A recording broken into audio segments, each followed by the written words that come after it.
What's up guys, welcome to the video. We're going to jump straight into the workout. Today is back day, back thickness day. I'm in Pure Gym, it's bank holiday, so Muscle Works, the gym that I normally train at, is closed. Therefore the weights are going to be a little bit off, but we're going to make do. First exercise is a T-bar row. Normally I do a chest supported, but I'm going to chest support today, so we're going to go straight into this. I'm going to talk you through each exercise, and I'm just going to show you some raw footage, and we'll have a little talk afterwards. So for this one, back straight, chest up high. Try to lean over as much as you can without sacrificing that form, that lower back. Pulling into the waist, keeping it strong.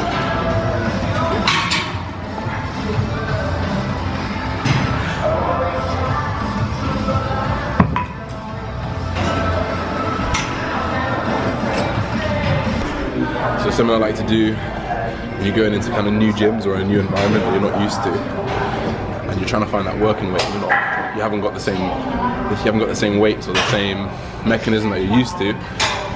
Just kind of doing single reps and just working your way up till you find that kind of, you think I could do 5 reps of this or 6 reps or 7 reps, whatever you're aiming for. So I'm going to try this 1 rep and we can see what my working set's going to be.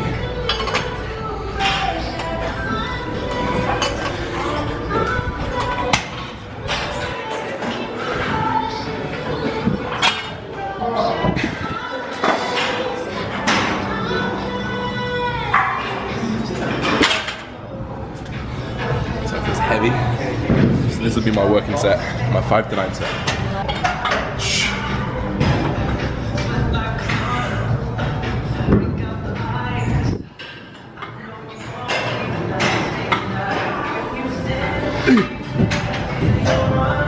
Let's go. Let's go.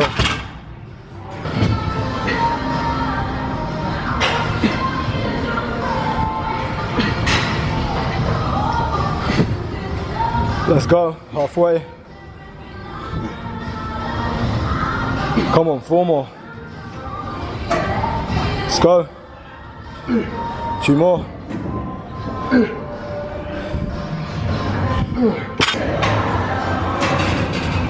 Exercise 2. Pull down. Super good, building that thickness. Pulling down with the lower lines.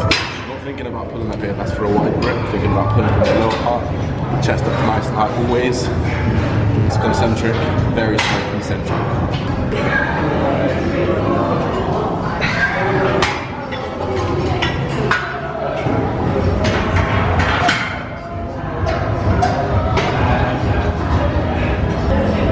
Let's go.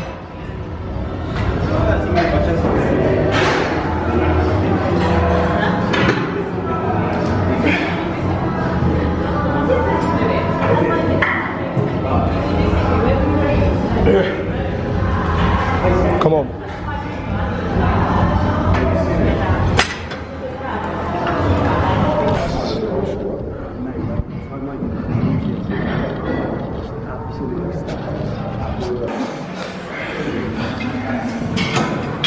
Ready? Yeah. Guys, with this one, very, very slow eccentric, just like the rest of the movements, nice and concentric. We don't want to go too far back, we want to kind of keep at a right angle, maybe a little bit over right angle. Full extension, full contraction. It's one of my favourite exercises.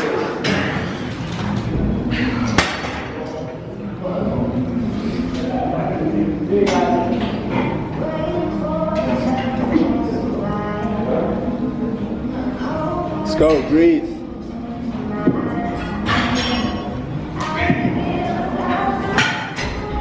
Come on, 3 more. Let's go.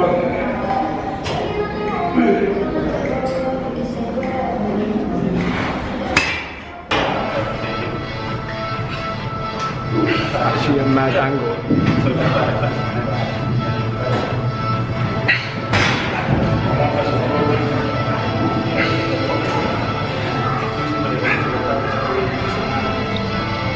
Let's go.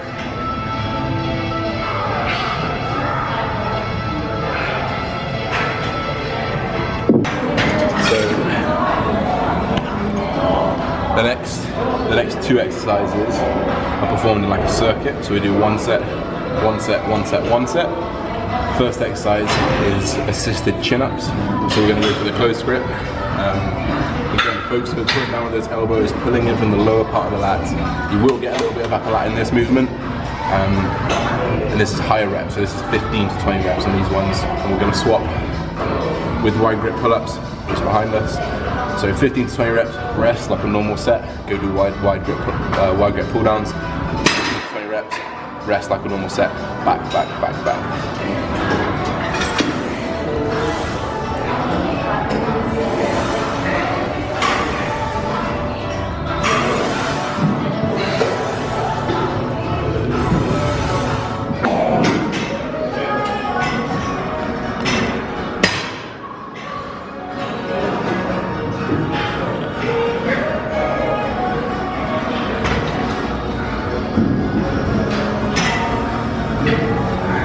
Okay guys, what a great session that was. I really wasn't feeling that session today.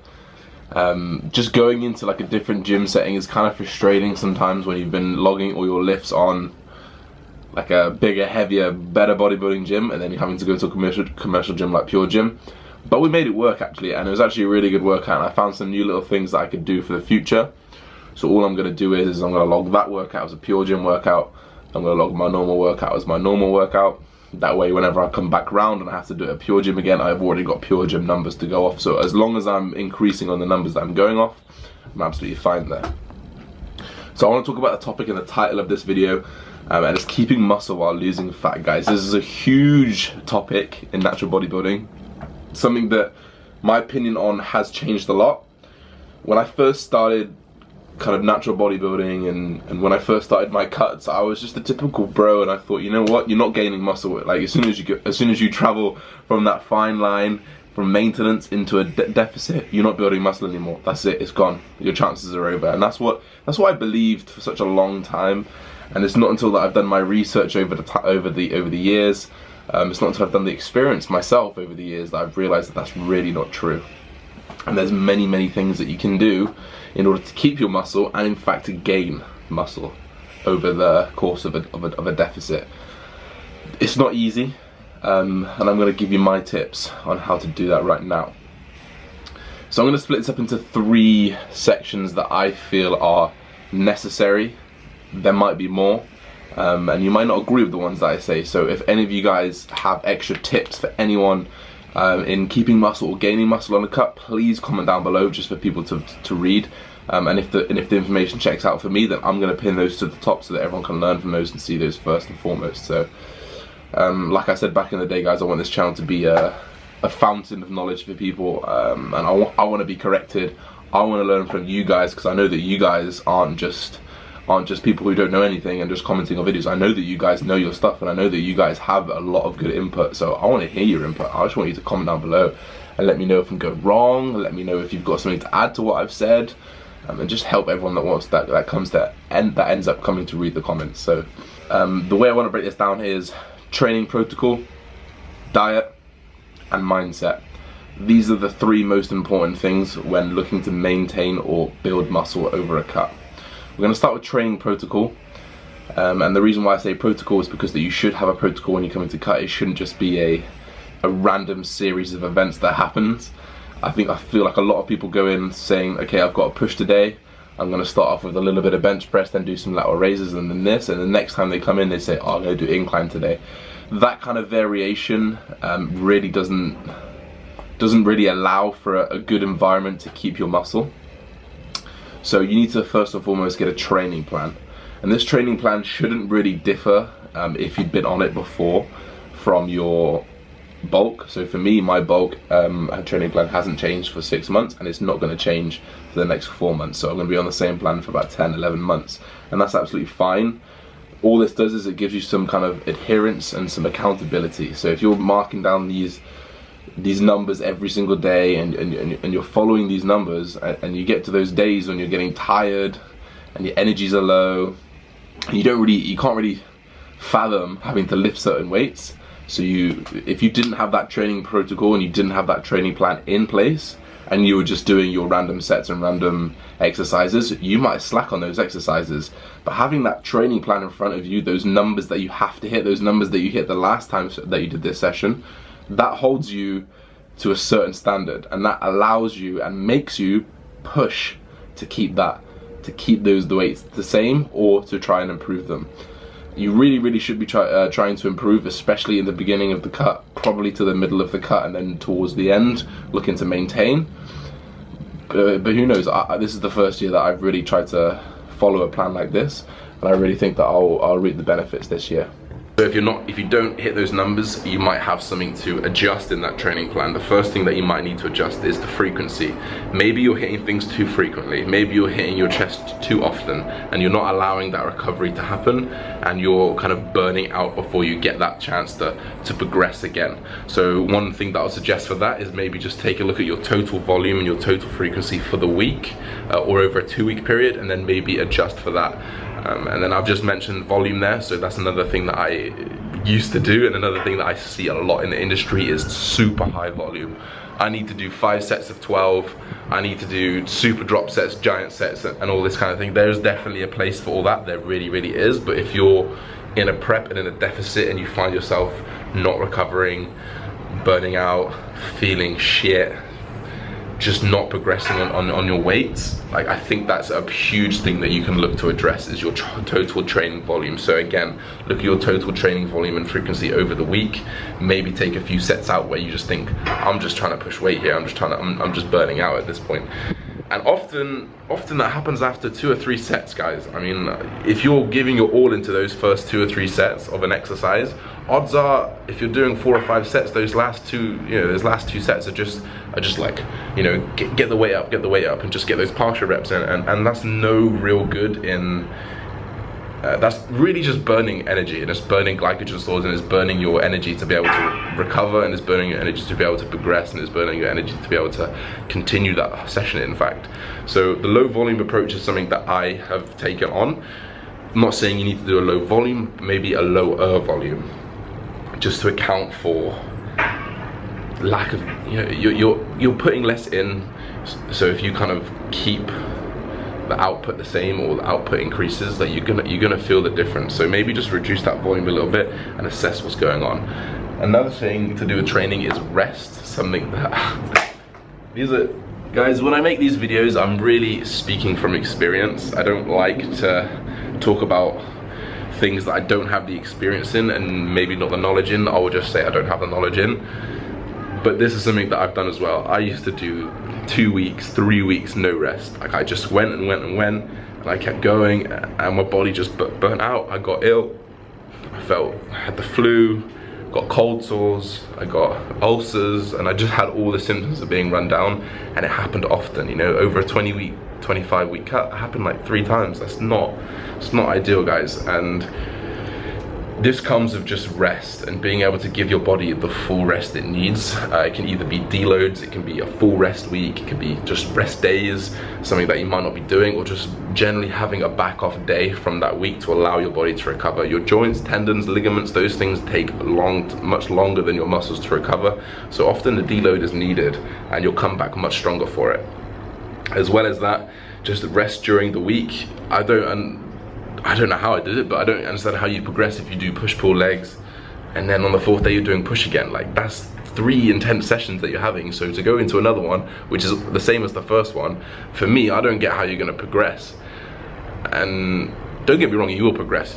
It's not that I don't get how you're not gonna progress, it's just that I don't get how you're not gonna progress over a long period of time. And if you're looking to progress while in a deficit, volume and training and rest and frequency all need to be kind of in sync and manageable. So maybe just take notes when you're feeling shit, and maybe when your volume's crept up, and maybe when maybe what your frequency is, and all of these things, and just kind of make a smart training plan from there. Training is something that I've overlooked for a long time, and people have always been saying, you know, it's mostly in diet, it's mostly in diet.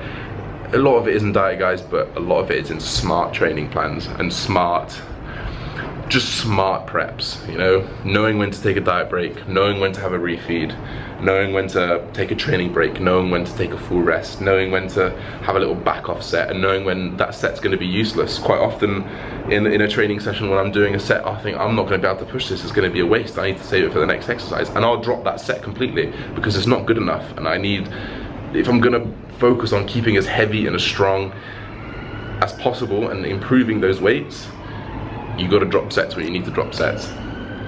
So stay heavy, stay consistent, have a plan, and go for it. So guys, the next thing that I want to talk about is probably the most important aspect of this, and it's going to be diet. Now there's lots of speculation about diet. How long should you prep for? Should it be a short and intense one? Should it be a long and slow one? Well, in my opinion, long and slow is what's going to work the best. The reason is, the smaller the deficit, the least amount of muscle you're going to burn. The smaller deficit, the more energy you're going to have to put into the training. So first of all, I would definitely give yourself upwards of 16 weeks, depending on where you're at.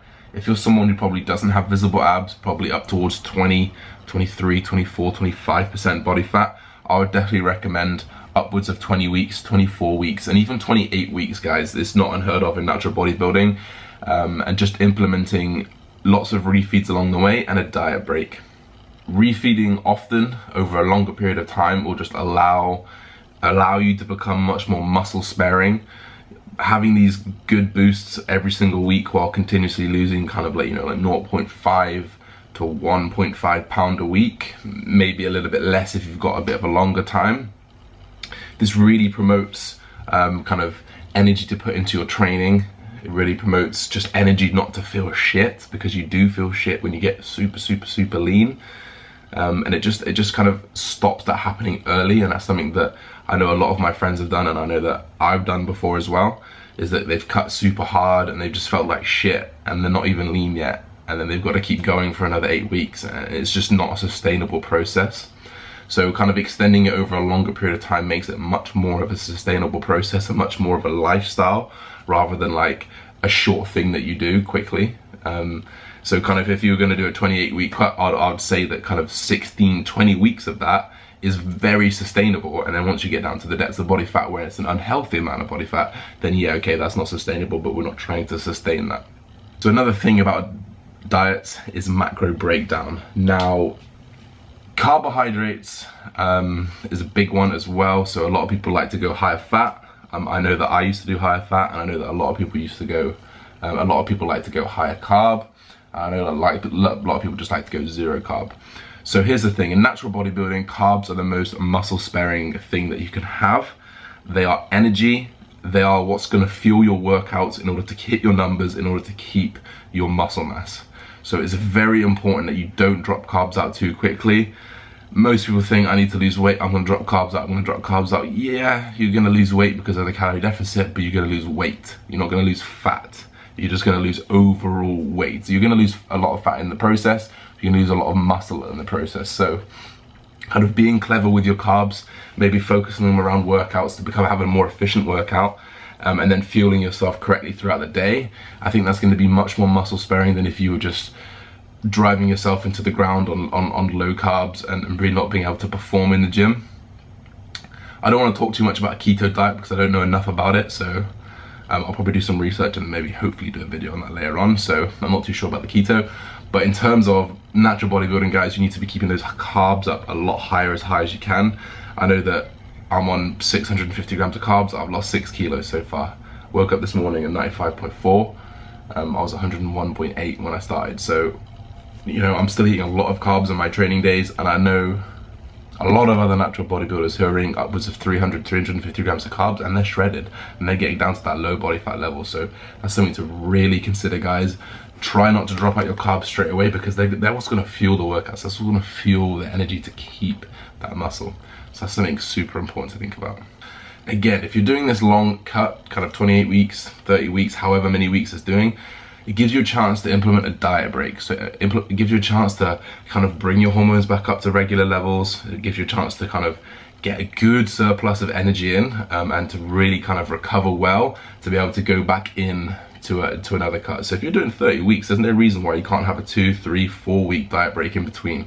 Kind of getting down to a good low body fat, kind of leveling back off again, kind of getting that metabolism boosted up, getting like a little bit of a higher maintenance level, and then you dip back down into that diet phase again.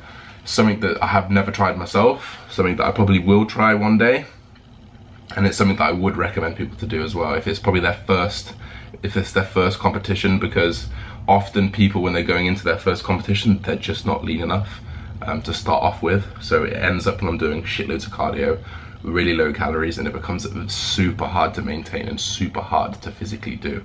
So definitely would implement like a diet break just to kind of ease them into it. Guys, then we talk about mindset. This is my personal favorite of the 3 things in order to keep muscle. You need to believe that you're going to keep that muscle, guys. You need to know that you're going to hit those numbers. I know that to me it gets to the point where I'm thinking about a bench press set kind of 3-4 days before I'm doing it, and I'm just obsessed with being able to hit those numbers. And I think once you get down to those low numbers of body fat, those low levels of body fat, your body really becomes, yeah, it becomes a chore to do things, and it takes your mindset change, that mental switch to flick, for you to just be like, fuck that, like, these sessions are happening, the weights are still moving up, this is still happening. And I think there's a lot to say for those people who keep a lot of their muscle, is that they have the mindset for it, guys. They're obsessed with this stuff. They're focused on progressing in the gym more than anything.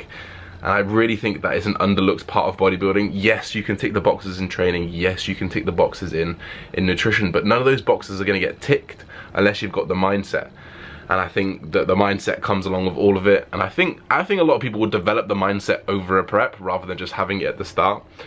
Prep is very much a spiritual and mental game, something which I'm a huge fan of, and I've managed to carry it over from my bulk season into my cutting season. I'm so excited. So guys, training, diet, mindset, those are the 3 most important ingredients into keeping muscle. Just go for it. You know, attack every session, attack every set, attack every rep, and you will get that. I'm so sorry for the long video. I'm sure this is going to be over 20 minutes, but hopefully you guys enjoy it. I had to get a lot of information out, and also the workout at the start. So don't forget to like, comment, subscribe, guys. The next one's coming very, very soon. Peace.